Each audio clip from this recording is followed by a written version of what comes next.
10 seconds.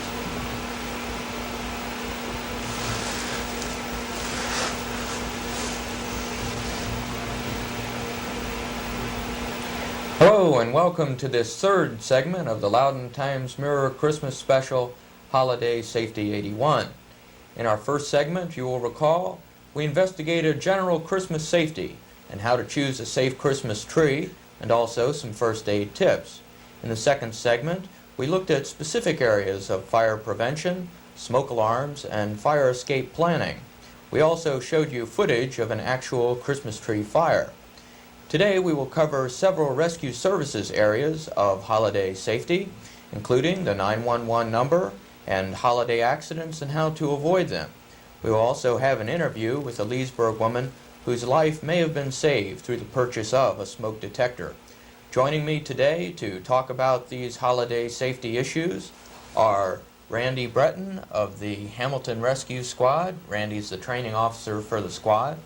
And also J.B. Anderson, Deputy Fire Marshal.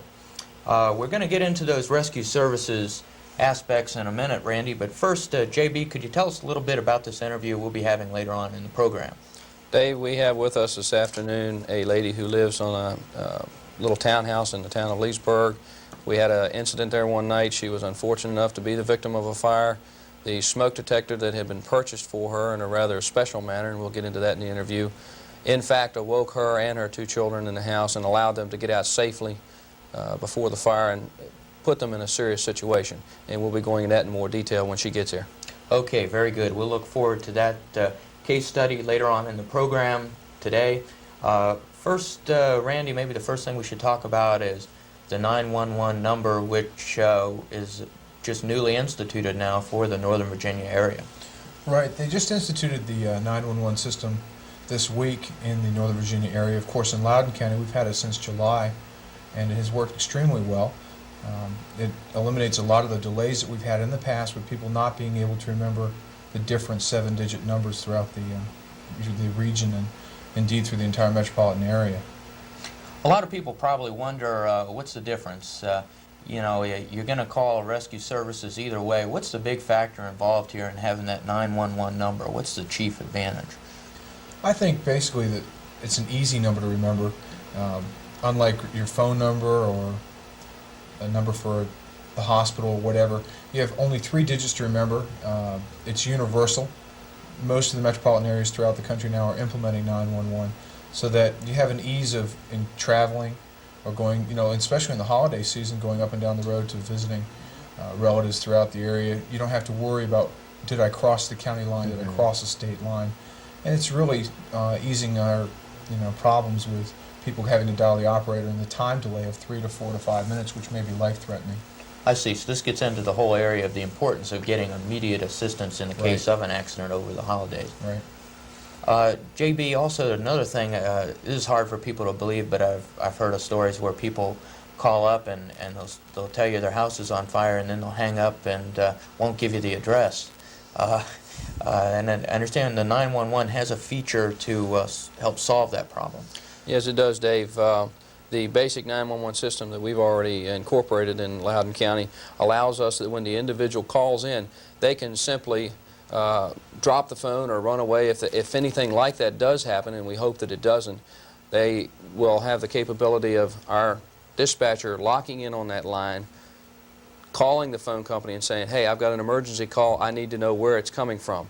They in turn can trace the phone number rather rapidly, get a list of phone numbers and a location that goes with it, call us back and tell us exactly where the call is. In the future, the extended 911 system that they'll have will have that capability that when the phone call comes in, the phone number will automatically print out on a screen. And that's one big advantage that we have now. I understand that this jurisdiction is the only one where the 911 number isn't keyed into the Sheriff's Department. That's correct, Dave. The 911 system for Loudoun County itself is keyed in only for fire and rescue services. Now, other jurisdictions in the Northern Virginia region, as well as the District of Columbia, have it keyed in so that both fire, rescue, and police are notified through the same dispatcher. Of course, there's a time delay there in passing information between dispatchers. Any prospect in the future that the system could perhaps be integrated to include the Sheriff's Department? Hopefully that will come in the future, but at this point in time it's strictly for fire and rescue emergencies only for the 911 portion in Loudoun County. Could you describe just what happens? I'm at home, God forbid the Christmas tree catches fire, or the kid gets hurt playing with a Christmas toy, and I call up that 911 number. What's going to happen to that call? Is it going to get transferred, Randy? Well, the first thing that happens when you dial 911 is we have a dispatcher that answers all the calls throughout the county. So it's not like you're dialing the individual rescue station or fire department. Of course, we are volunteer organizations and don't always have someone at the building. The dispatcher, as you can see on the slide, will pick up the phone and start asking you a series of questions. I see. That's on the slide we've got coming up for you here. Yeah. Okay. This is the phone number for it, and we really stress for people to go by the fire station or rescue squad and pick up these stickers and put them on your telephones. The fire marshal's office has them. The hospital has them. Also on the sticker is the poison control number and the sheriff's department number, which is different. Once you've placed it on the telephone, anytime you have an emergency, just pick up the phone, dial 911, even from a payphone, which is free in Loudoun County and in the surrounding jurisdictions. On the next slide, you can see the dispatcher answering the telephone. He will get a series of information from you. Mm-hmm. This information includes your location, your name. Now, I stress the difference in location and address because you may not be actually at your home. The nature of your problem, which will include whether it be a fire, an injury, an illness, or whatever the problem may be. It will also get the directions to the home. Unfortunately, in Loudoun County, a lot of our homes do not have actual street addresses, which tends us to have a little bit lengthened time in response.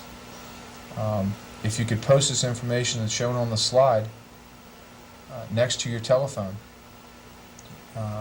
especially if you're guests during the holidays, Mm-hmm. and your babysitter or your children, because you indeed may be injured. Your name, the location. A lot of people forget, don't they? They'll call you up, and Oh, the yeah. first thing they do is give you their home address, and they might not be at home. Well, we'll get a call to the Jones residence Yeah. in a given section of the county where there may be 9 Joneses, which can be a problem. The actual location on a farm or in the town of Leesburg or in the surrounding area around Leesburg, they'll give us a mailing address. Well, the mailing address does us very little, may help the postal service, but not us. The nature, of course, will vary on each call. The phone number will not, the phone number that you're actually calling from, so we could indeed call you back. Mm-hmm. That's just a reference for us. Yeah. And then any additional information like the nature of the injury or how the injury actually occurred, or if there are any additional problems, such as their driveway may be blocked with snow this time of year. They may have a large quantity of guests that have blocked the roadway. We may actually have to walk into the house for the victim. You know, it reminds me a lot of what we went over with our fire prevention and planning session the other day that the viewers saw yesterday, and that is the importance of planning ahead for an emergency situation when you may be in a bit of a panic, understandably, and if you haven't taken the time to write down this information that you need, who knows, but in the heat of the moment you might not remember it. Right. So it's the element of planning comes in again. Very much so.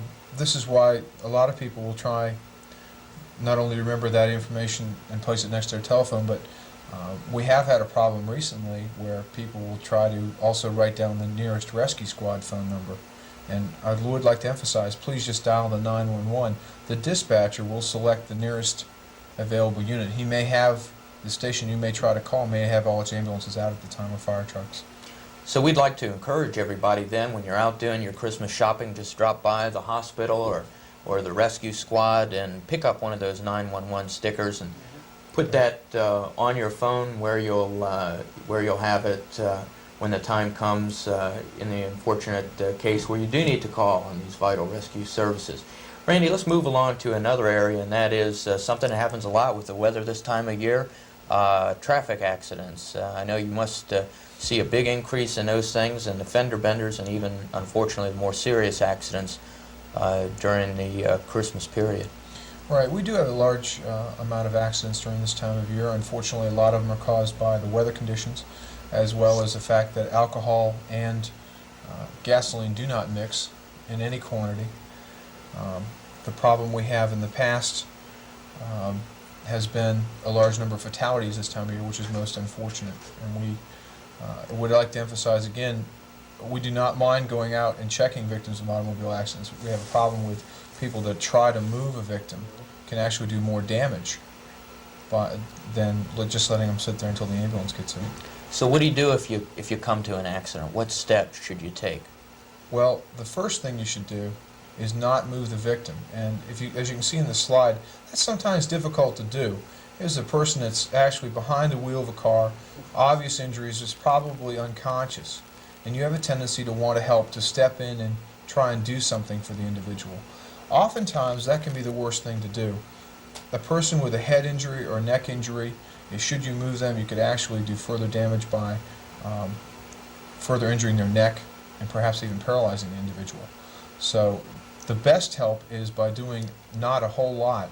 There are several things, both from your safety point of view when you arrive on an accident and for our safety, that you can do. First of all is when you arrive on a scene of an accident, pull off the road completely. Turn on your lights, turn on your flashers, and make sure that when you step out of the vehicle, you don't become part of the accident. Right. This is a big problem at this time of year when you have a tendency to slide. In addition, to help the fire department, you can do several things JB can elaborate on prior to our arrival on the scene. JB? Well, the biggest thing, Dave, is that especially in the winter season too, a lot of times people will have an accident and they'll leave the engine running. Hey, so, I'm not going to get cold in all this snow and weather and so forth. So by all means, shut down the engine, turn off the ignition, because your engine running does provide a source of ignition for a fire. The leaking gasoline, the flammable liquids that may be there, and of course the helpful neighbor who may come along with the lighted flare. Quite often you'll see people say, hey, I got a flare, and they'll stick it out, and the next thing you know, the gasoline's running down the road, it finds a source of ignition, it ignites, and the people are trapped in a burning vehicle. And it's imperative that the rescue squad have freedom to work with. This is the reason that when an automobile accident is dispatched in Loudoun County, they not only get a rescue squad, but a fire department to stand by in the event other equipment may be needed, or in the event there's leaking fuel or gasoline. And on a rare occasion, you may find a vehicle actually on fire, and that has to be extinguished. And if the rescue squad needs to do any extrication work, getting the patient out, they need to have protective hose lines from the fire department to protect them. But most importantly, turn your ignition off, don't leave the car running, and if you do get stranded for any reason or stuck, please don't roll your windows up, sit in there and turn the heater on, because before long you may well be overcome by carbon monoxide and it'll be too late.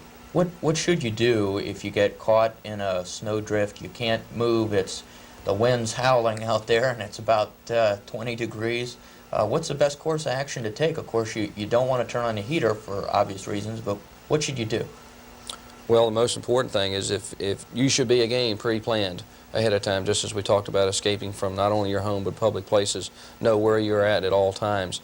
If you have in your vehicle a shovel, you should be able to carry that, or chains that are necessary for your vehicle. Blankets, first aid kit, the necessary flares. Nowadays, CB radios are as common as the automobile itself. Go to Channel 9, call for help if you have it. If you do sit in your automobile awaiting help, and you do decide to run the engine, turn it on and off at periods of time. Leave cracks in the windows to allow fresh air to move through, even if it is to get a little warmth. But by no means leave it running constantly. You'll run into specific problems when you're stuck in snow, that the undercarriage of your car is completely covered by snow. We're talking about carbon monoxide poisoning here. Definitely. Okay, and this gets into, could you list for us some of the things you should include in the car? You mentioned the first aid kits, the flares. Is there anything else we've left out? I went out and bought a pair of jumper cables today. Anything else? Well, the shovel was useful. If you're planning on taking a long trip, a thermos of coffee or some other hot beverage is always useful.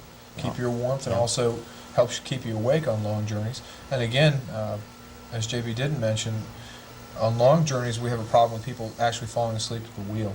So take periods of rest and just pre-plan your trip. Know exactly where you're going, and listen to the radio and find out what the weather conditions are, or any traffic problems, and know an alternate way to get there. In this county, we have a problem, in the western end especially, where there are houses are sometimes few and far between. So it's helpful to know where the nearest house or other payphone may be, so you can actually call for help. Okay. Another thing that happens a lot this time of year is the burns, a Christmas burn. Can you tell us about how some of these things happen over the holidays, maybe because of the cooking and what have you, and then what should you do to treat a burn like that? Well, we see a lot of Christmas time burns, not so much from actual exposure to fire, but the usual mistakes, such as picking up a hot turkey pan without a glove or without some type of protection, a child walking by the stove and pouring the pot of hot coffee over on top of them. All of these are unnecessary injuries, and we do see quite a bit. People with their wood stoves and fireplaces, especially the wood stoves, they generate a lot of heat, and contact with that metal for even a short period of time can cause an extensive burn. The principal thing about burn injuries is to neutralize the burn. And obviously the opposite of hot is cold. And that would be using cold running water to actually neutralize the burn injury. This should take away the pain and should allow you to actually see the extent of the burn. You do not ever want to apply any form of lard or butter or salve or cream. This just holds the heat in and causes the burn injury to go deeper. Okay, and how about the difference between an electrical burn, say trying to plug in a light or something on the tree, and the heat burn? Do they get treated the same way? They are treated the same way. The problem is most people do not recognize the severity of an electrical burn. An electrical burn, you may see a small patch of skin on the surface. And if you can look at the slide for a moment, we can look at this.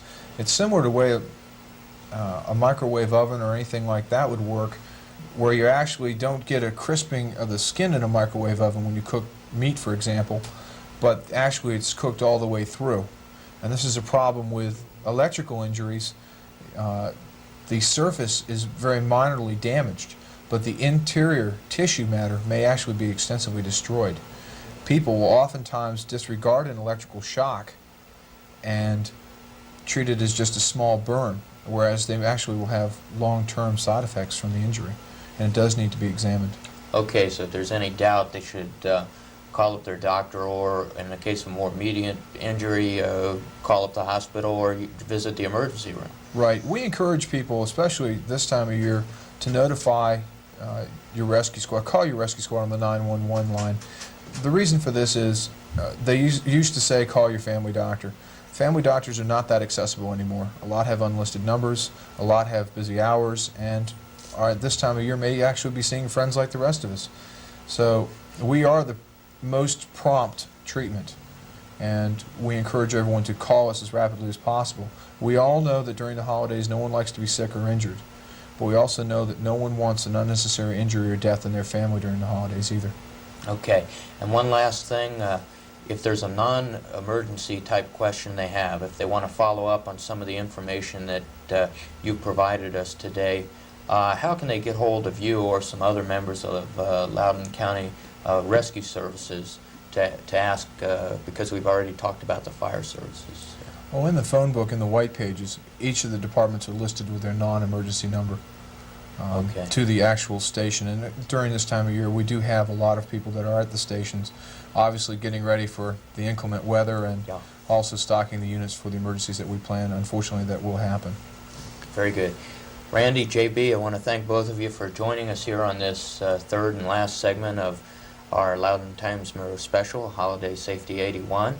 And we'll move along now to our interview of a woman whose life may have actually been spared because someone had the consideration and took the time to buy her a life-saving Christmas gift, in this case a smoke alarm that alerted her to the fact of a fire in her home over the holidays. So thank you, gentlemen, for joining us, and now we'll move along to that interview. Thus far in this Loudoun Times-Mirror Cable News special, Holiday Safety 81, we've talked a lot about fire escape planning. Now we're going to listen to one case study of an instance where 4 years ago, Ann Geen, a Leesburg resident, received a smoke detector as a Christmas gift. 3 years ago in January, the early warning provided by that smoke detector alerted Ann when a fire broke out in her home, and she was able to escape unhurt with her 2 sons. And perhaps the first thing we should cover is if you could tell us a little bit about the gift that you got and then about the fire. I received a gift from my parents at Christmas, and with the help of my father, we put it upstairs at the top of the stairs. We only had one at that time, and about a year later, I was awakened early in the morning by the sound of the smoke detector. I got up, went to the top of the stairs, checked to see if there was smoke or fire or flames, knowing that I would have to get the boys out. Saw that the stairs were safe. The boys got up, and they proceeded down the steps and out the front door. Just what sort of a fire was it? Was it a substantial fire? Well, at that time, at the time I called the fire department, there was only smoke. It wasn't until after they arrived on the scene that it burst into flames. I see. What do you think might have happened if you hadn't had the smoke detector? Do you think you might have been in trouble? Being that hour of the morning, probably we would not have awakened in time to have gotten out of the house. Now, one thing we've heard throughout this holiday special is that everybody seems to think, oh, it'll never happen to me. There'll never be a fire in my home. Did you ever guess that there might be a fire that would break out in your residence? No, never. We had had fire drills with the boys, but never did we assume that it would be us. J.B., could you describe for us what you saw, because we understand that you were among the first firefighters to arrive on the scene?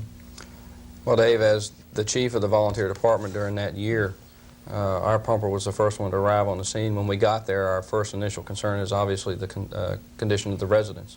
We were advised that both Ann and her children were out of the house and safely away from the scene. We began our initial survey and analysis of what was going on. When I opened the front door, the door was immediately untenable. We could see the heavy smoke layer that had already built up on the first floor, and being that situation, the manpower that were in breathing apparatus to go in and fight the fire then started to go in to make a search to see exactly where the seat of the fire was, and at the same time do what we call a primary search for any other victims. It would not only include the people of the home, but also if there were any pets or something like that that maybe have been affected by the fire. And we went in and found the rooms totally untenable without breathing apparatus and managed to work our way back to the family room where the fire occurred. At that point in time, it was still heavy smoke, but flames began to break out around the paneling and the walls and so forth and spread rapidly. And the men made their initial attack to knock the fire down and hold it to that one room. Do you think a fire like this might have proven to cause injury or even fatality without the early alarm given by the smoke detector? I have no doubt in my mind that if it hadn't been for her having a smoke detector that was properly located in the hallways outside the bedrooms, that they may well have slept through the entire incident and never awakened. The toxic gases that were given off by the materials burning, as with anything that burns, the carbon monoxide, carbon disulfide, carbon dioxide and the like, would have asphyxiated them while they slept and they never would have awakened. I see. And that's the sort of smoke buildup that we saw yesterday on the show, and the Christmas tree out in Philemont was ignited. You definitely saw that, and again with the time frame we were working with yesterday, you saw that what started as a small fire in her home, once she was alerted, she had only a few minutes to get there because we were on the scene within 4 to 5 minutes of the time she called, and at that point in time it was already untenable for us to go into. So that early warning device no doubt got them out of the house before the smoke asphyxiated them. And let me ask you, how has the fact that the fire did happen in your home there in the family room, how has that changed your attitude about the fire and fire prevention? Well, we've purchased another smoke detector. It's downstairs. And also we have very strict rules about fire safety. The boys assist me in making sure that certain things are done, and we are very careful about fire safety. JB, just how popular are these smoke detectors now, and how effective are they on the average? The latest National Fire Protection Association statistics are pointing out that smoke detectors, because of the reduction in price now, used to be a luxury item that not everybody had. They're becoming easily available and easily installed, and the average homeowner can get them. They say that over half of the homes in the country now are equipped with smoke detectors, but we still have that other house unprotected, other half of the homes unprotected. The odds also have been proven that chances are greater than 2 to 1, that if you have a smoke detector, chances are you will survive a fire in your home. And that, of course, is a statistic in itself makes it all worth it, the money that you have to spend for it. How about the location? Now, in your case, I understand, Ann, that this fire detector was located, what, upstairs? Yes. Where the bedroom, near the bedroom. Yeah, at the top of the stairs. Is that the right place for it, JB? Yes, that was the, with one detector, she put it in the hallway leading to the sleeping quarters.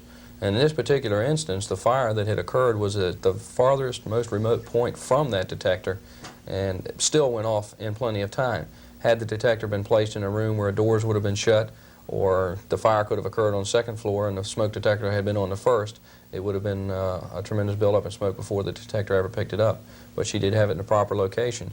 And as she's also pointed out to me before, one of the key things that helped were the fact that the boys were already versed in what to do in case of a fire, as we had talked yesterday in escape planning. Right. And that too helped. You were saying earlier that it's not enough just to have the equipment, that there's another important part of this that people have to consider when they're planning to have a safe holiday.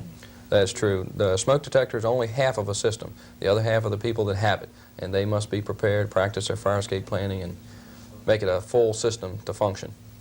And JB, we want to thank you very much for joining us to share your story with us, and we hope that some people out there viewing will take heed and take some precautions to make sure that they do have a safe holiday. Thank you very much. This concludes our three-part special, Holiday Safety 81. For all of us here at the Loudoun Times-Mirror and Loudoun Times-Mirror Cable News, the Loudoun County Fire and Rescue Services, and also Store Cable of Leesburg, who have helped bring you this special over these 3 days. We want to thank you very much for joining us for our holiday special, and to wish you a very happy and a very safe Christmas holiday.